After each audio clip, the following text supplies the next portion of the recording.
The Great Reset 2.0, the tokenized world order. Every few generations, the world resets. Not by accident, but by design.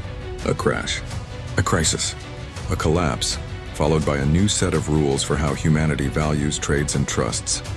Each reset rewrites the operating system of civilization.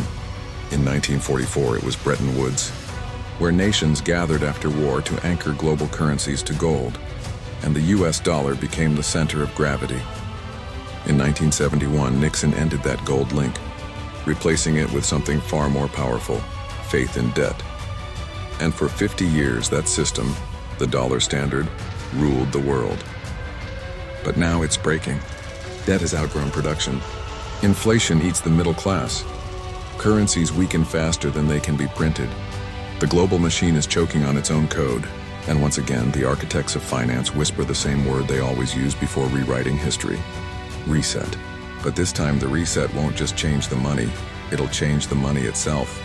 Welcome to the Great Reset 2.0, the shift from paper promises to programmable value, from analog economies to tokenized control, from "in God we trust" to "in code we obey."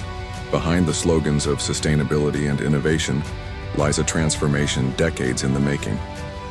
The Bank for International Settlements, the IMF, and the World Economic Forum all speak the same new language: tokenization, interoperability, digital identity, programmable money. The public sees innovation. The institutions see infrastructure. The goal? To make every asset, every dollar, bond, share, and commodity exist as a token on a ledger that can be tracked, audited, and controlled in real time. A world where your savings, your salary, your property, even your carbon footprint live inside a network that never forgets. This isn't speculation. It's already begun. Central banks are building CBDCs, digital versions of national currencies that can be issued or frozen with a line of code. Corporations are tokenizing stocks. Governments are tokenizing debt. And banks are testing settlement systems that run on blockchain rails compliant with ISO 2022, the new global financial messaging standard. To the masses, it's innovation. To the architects, it's evolution. To those paying attention, it's consolidation. But every system needs energy, and this one runs on trust. That trust will come from the same assets that have weathered every economic age: gold, commodities, and now digital collateral like Bitcoin and XRP. The new financial order isn't destroying crypto, it's absorbing it, turning freedom tech into the plumbing of a programmable world. The Great Reset 2.0 isn't coming with tanks or treaties. It's coming through terms and conditions, through updates and upgrades, through silent compliance wrapped in convenience. And while the world chases hype and headlines, the infrastructure of the future is already here, humming quietly beneath the financial system you think still exists. The question isn't whether a new order is coming. The question is who will control it. This is the untold story of the Great Reset 2.0, the rise of a tokenized world order built on the rails of the Internet of Value. Part 1, From Bretton Woods to Blockchain: How Every Reset Redefines Money. History doesn't repeat itself, it reprograms itself. Every few decades, humanity experiences what economists politely call a monetary realignment. But in truth, each reset is less about fixing problems and more about redefining control. In 1944, as the world emerged from the ashes of war, leaders gathered in Bretton Woods, New Hampshire, to create a new financial order. Their solution was simple: anchor every major currency to gold, and gold to the US dollar. The dollar became the world's lifeline, and America became its banker. For nearly 30 years, global stability was secured by something tangible: the promise that every dollar was backed by real, physical gold. But promises are expensive, and wars are even more so. By the late 1960s, the cost of Vietnam, social programs, and rising debt forced the US to print what it didn't have. The world noticed. Foreign governments began demanding gold for their dollars, and the vaults began to empty. So in 1971, President Nixon did what few realized would change the world forever. He closed the gold window. Overnight, the dollar was no longer backed by anything real. It was backed by confidence in the most fragile currency of all. That moment was the birth of the modern illusion: money by decree, or as we call it today, fiat. And for decades it worked, until it didn't. Without restraint, Governments learned they could print their way out of every crisis. The 1987 crash, the 2008 meltdown, the 2020 lockdowns. Each event became another excuse to expand the balance sheet. But every printed dollar was a loan against the future, a future now drowning in debt. The system that rose from Bretton Woods had a built-in expiration date, and it's expiring now. Inflation has eroded savings. Currencies are devaluing globally, and the digital revolution has made it impossible to contain the truth. The world is once again at the edge of a monetary breaking point, and like every crisis before it, the solution has already been written, long before the panic begins. This time, the reset won't happen in hotel conference rooms or with gold shipments on boats. It will happen in code. The new Bretton Woods is digital, a blockchain-based web of programmable value. Instead of physical gold, nations will anchor to digital reserves, assets that can't be printed but can be tokenized, fractionalized, and moved at light speed. Bitcoin, XRP, XDC, and stablecoins will serve as the rails and reserves of this next era, and the same institutions that built the old system, the IMF, BIS, and central banks, are now aligning behind a new vocabulary: tokenization, interoperability, and inclusion. In the 20th century, money was paper-controlled by nations. In the 21st, it will be code-controlled by networks. Every prior reset transferred power upward, from citizens to banks, from banks to nations, from nations to international institutions. This time, the leap is even higher, from institutions to infrastructure. What we were witnessing isn't at the end of money. It is the end of privacy. A world where every transaction, every asset, and every movement of value is recorded, analyzed, and approved by algorithms acting as silent gatekeepers of global finance. The blueprint for this digital Bretton Woods is already active. The question isn't T when it starts. It's S when people will realize they were already inside it. And so, just as gold once became the standard and the dollar once became the medium, blockchain will now become the mechanism. The stage is set, the technology is ready, and the next reset has already begun. Part 2, the new standard, ISO 2122, tokenization, and the digital economy. Every empire runs on a language. Rome had Latin, the internet had TCP/IP, and now the new financial world has its own, ISO 2022. It sounds technical, almost meaningless to most people scrolling headlines. But behind those 6 characters lies the most important financial standard of the 21st century, a universal code that allows every bank, blockchain, and government ledger to speak the same language of value. For decades, the global payment system has been fragmented. Swift messages here, proprietary bank formats there. Transactions crossed borders like postcards through dozens of middlemen. It was slow, costly, and outdated. The world needed a new syntax, a digital grammar for money itself. ISO 2022 became that syntax. At its core, it's not just a messaging upgrade, it's an integration protocol. It allows systems once isolated to connect, translate, and transact in perfect synchrony. It is the invisible bridge between traditional finance and blockchain technology, the link between the world that was and the one that is coming. Banks didn't resist it, they embraced it. Because ISO 2022 doesn't destroy the old order, it upgrades it. It's the key that lets legacy systems plug directly into tokenized networks like XRP, XDC, and QNT. That's the secret of the Internet of Value. It's not replacing the system, it's absorbing it. And now, the same institutions that printed the old money are quietly adopting the new rails. Central banks, through the BIS Innovation Hub, are launching CBDCs built on compliant infrastructure. The IMF calls it the digital transformation of cross-border payments. Ripple calls it liquidity on demand. The language is different, the goal is the same. But the true revolution isn't just in messaging, it's in tokenization.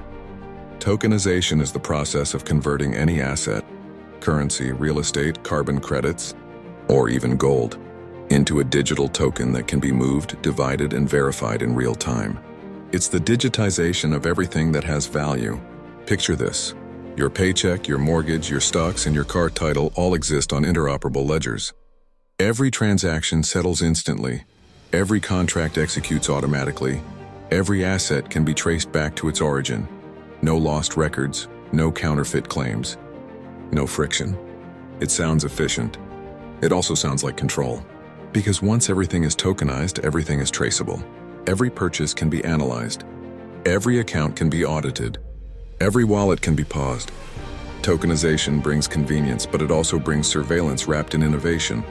And that's what makes this new standard so powerful and so dangerous.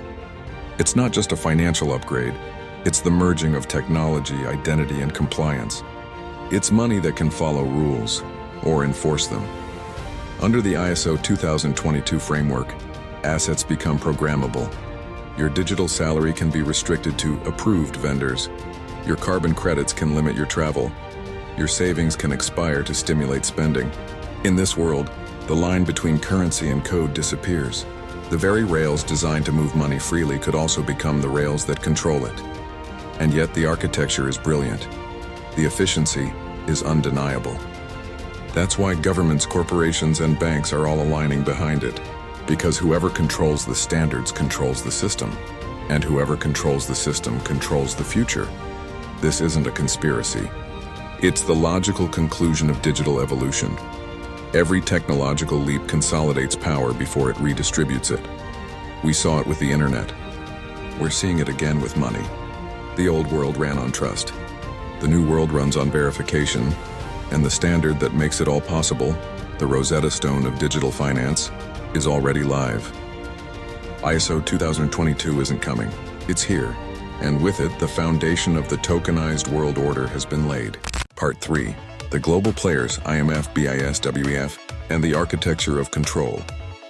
Every reset needs its architects, and behind every global transformation, there are always the same familiar names, the institutions that survive every collapse because they quietly design the next one.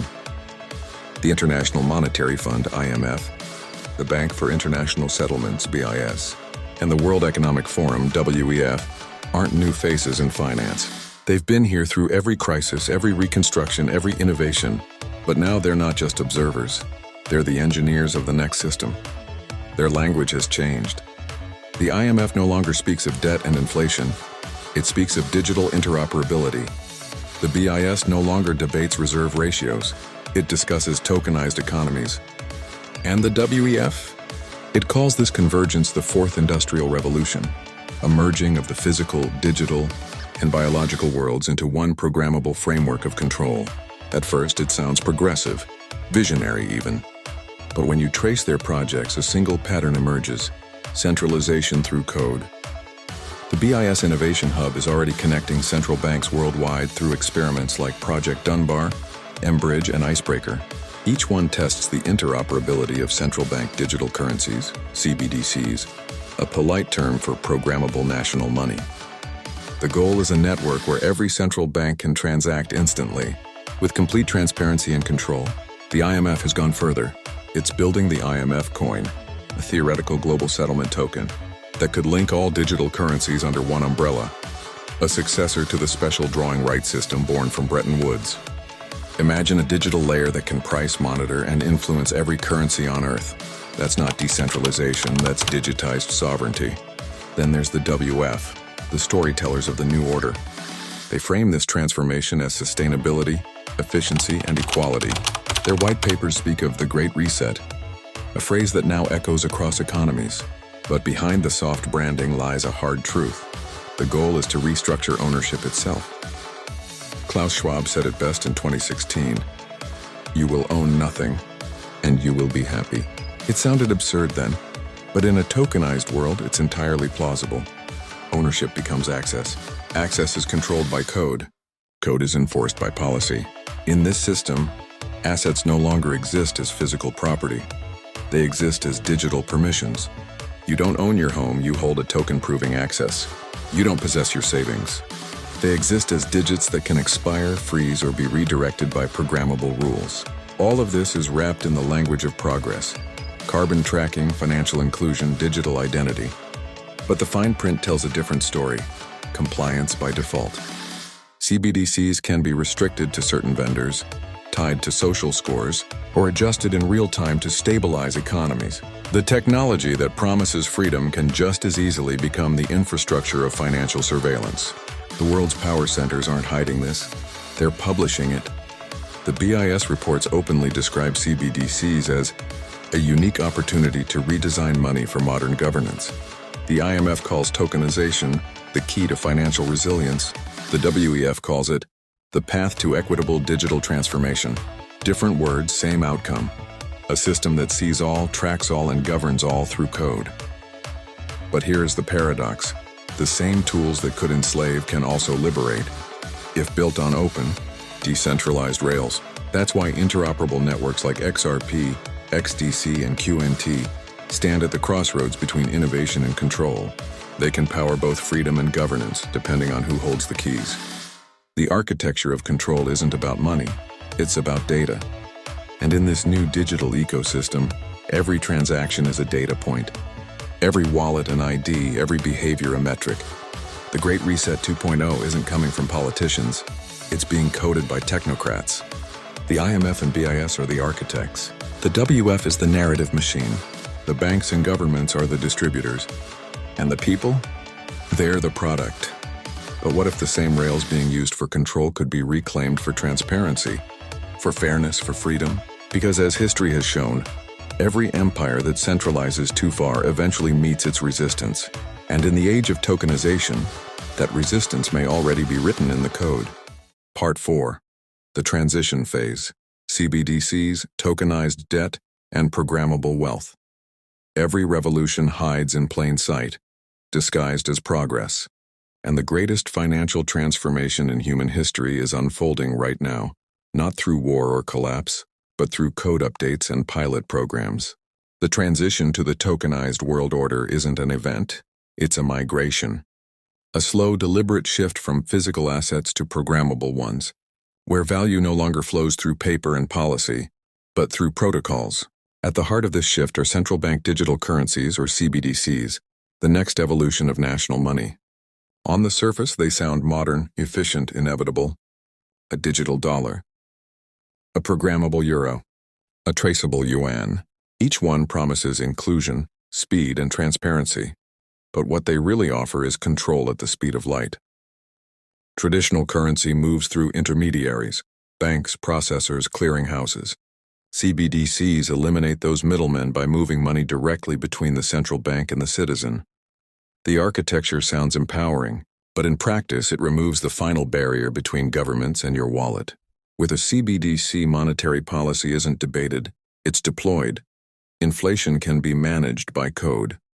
Stimulus can be distributed instantly or earned or revoked just as fast. Savings can be encouraged by interest rates coded directly into your balance. Spending limits can be enforced by algorithms.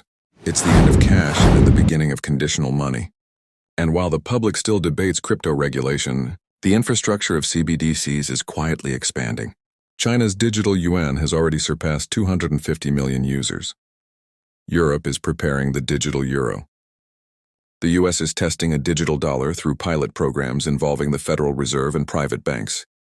The BIS mBridge project connects Asia, the Middle East, and Europe for instant CBDC to CBDC trade settlements.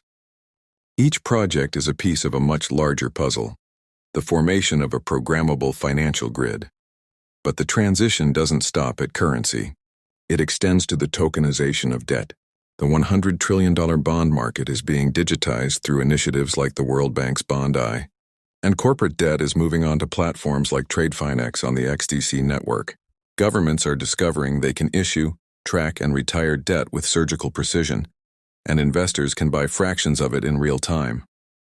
Even more powerful, tokenized wealth. Stocks, commodities, real estate, all becoming programmable assets. No brokers, no delays, no friction. Just digital tokens that can trade 24/7 across interoperable networks. It's efficiency the world has never seen, but also visibility no system has ever had. In a fully tokenized economy, every transaction is transparent. Every movement of capital is recorded. Every behavior can be scored. It's financial evolution on one side, surveillance on the other. This is the transition phase, the moment before the old system disappears completely. The banks that once fought blockchain now run pilots on RippleNet. The governments that banned crypto now adopt its principles for national use. The corporations that dismissed decentralization now tokenize their supply chains. They're not replacing blockchain. They're domesticating it. And this domestication is the cornerstone of the Great Reset 2.0, turning open-source innovation into centralized infrastructure. But even within this controlled transition, there's resistance coded into the system itself, because the same rails being used for CBDCs can also carry decentralized assets like XRP, XDC, and Bitcoin. The same interoperability standards that connect governments also connect people. That's the paradox the architects can't escape. Once value moves freely on-chain, it can't be fully contained. Once liquidity is unlocked, control can only last as long as people consent to it. We are watching the final convergence between freedom and control, inclusion and surveillance, decentralization and domination. And when the dust settles, the world's wealth will exist entirely as code. The only question that remains: who writes it? Part 5. The Endgame, a tokenized world order and the rise of the Internet of Value. The pieces are almost in place. The standards are set. The infrastructure is live. The narratives are ready. And whether the public knows it or not, the next financial system is already online. This is the endgame, the moment when tokenization stops being theory and becomes the default operating system of the world. At first, it will feel seamless. Bank transfers that used to take days will happen in seconds. Loans will settle instantly. Taxes will calculate themselves. Everything will appear efficient, fair, transparent, the perfect evolution of finance. But beneath that polished surface lies something far more profound: the end of the monetary era as we've known it. The era of paper, promise, and privacy is closing. The era of programmable value has begun. Every major asset class, from real estate to retirement funds, is being rebuilt as digital tokens. The IMF predicts tokenization will unlock over $16 trillion new liquidity. The World Bank calls it the future of global inclusion. The WEF calls it the foundation of sustainable finance. Yet behind every optimistic slogan hides the same silent truth. Control follows code. Once everything exists on interoperable ledgers, ownership is no longer absolute. It's conditional. You won't physically hold your money, your investments, or even your property. You'll hold digital tokens that represent them, tokens that can be frozen, reassigned, or revalued at any time. This is the tokenized world order, a system where everything of value lives inside a programmable matrix. Every human becomes a data point in the global liquidity network. Every transaction, a line of code in the algorithmic governance of civilization. And at the center of it all sits the Internet of Value, the nervous system connecting it together. It's not a conspiracy. It's architecture. XRP moves the liquidity, XDC carries the trade. QNT links the networks. ISO 2022 ensures they all speak the same digital language. Bitcoin and gold anchor the reserves, and CBDCs act as the fiat interface between governments and citizens. Together, they create the digital twin of the global economy, one that runs without paper, without intermediaries, without delay, but also without anonymity. The dream of total efficiency always comes with a cost. In a tokenized world, every action is a transaction, and every transaction is traceable. Freedom becomes permissioned, privacy becomes programmable, and participation becomes compliance by default. Yet even within this centralized construct, something remarkable is happening. The same networks built for control are also enabling freedom at scale. Decentralized liquidity doesn't care who uses it. Interoperable ledgers don't discriminate between governments and citizens. Once value flows digitally, it can't be fully contained. It can be monitored, but not monopolized. That's the paradox the architects of the Great Reset 2.0 now face. The rails they've built to control the system also hold the potential to liberate it. In the end, it won't be central banks or global institutions that decide the future. It will be the users of the system itself. The builders, the innovators, the millions of individuals who choose whether to follow centralized tokens or decentralized truth. Because even in a tokenized world, the one thing that can't be coded is consent. The Great Reset 2.0 is not a prophecy. It's a process. It's happening in meetings, policies, and lines of code. It's not good or evil. It's power evolving into a digital form. The question isn't whether it will succeed. The question is whether humanity will remain free within it. And maybe that's the hidden hope of the Internet of Value. That in connecting everything, it also connects everyone. That the same rails designed for surveillance may one day deliver sovereignty. The reset is here. The tokenized order is forming. But what it becomes next depends on us. The choice. Freedom or control every empire ends the same way, not with rebellion but with revelation. When people finally see the system for what it is, they face the oldest question of all. Freedom or control? The Great Reset 2.0 isn't coming. It's already here, hidden in the fine print of innovation, embedded in the code of convenience. A new world rising one token at a time. They promise security, efficiency, inclusion, but what they don't mention is the cost. Because in a tokenized world, every line of code carries a rule and every rule carries a limit. The same rails that can connect humanity can also confine it. But not all systems are built to enslave. Some were built to set value free. Decentralized networks, XRP, XDC, QNT, Bitcoin, represent the alternative path. The open rails of the Internet of Value.